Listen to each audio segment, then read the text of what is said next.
ட்ரேடர்கள் எப்பவுமே அவங்க ட்ரேட் எடுக்கிறதுக்கு முன்னாடி ஒரு என்ட்ரி சிக்னலுக்கு வெயிட் பண்ணிட்டு இருப்பாங்க.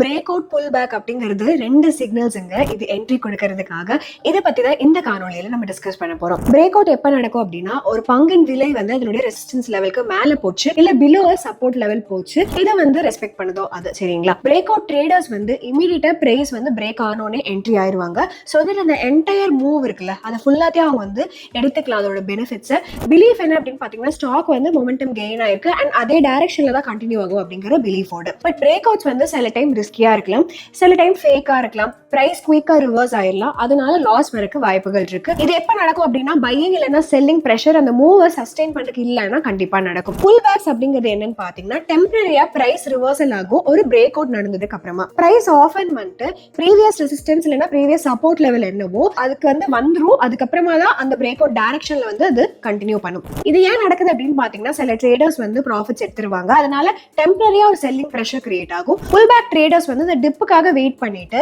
ஒரு பெட்டர் பிரைஸ் ஒரு லோவர் ரிஸ்க்ல வந்து என்ட்ரி பண்ணுவாங்க. அட்வான்டேஜ் என்னன்னா கன்ஃபர்மேஷன். நீங்க அந்த பிரேக் அவுட் வந்து ஜென்யூனா இருக்கான்னு பார்க்கலாம், பிரைஸ் லெவல் வந்து புது லெவலை வந்து ரெஸ்பெக்ட் பண்ணுதா அப்படிங்கறதையும் பார்க்கலாம். டிஸ்அட்வான்டேஜ் என்னன்னா, சில டைம் புல் பேக்கே நடக்காது, அதனால என்டையர் ட்ரேடையே மிஸ் பண்றதுக்கு வாய்ப்பு இருக்கு. அட்வான்டேஜ் வந்து இந்த பிரேக் அவுட் கேட்ச் பண்றது என்னன்னு பாத்தீங்கன்னா, ரொம்ப ஃபேவரபிளா ரிஸ்க் டு ரிவார்ட் ரேஷியோ நமக்கு கிடைக்கும்.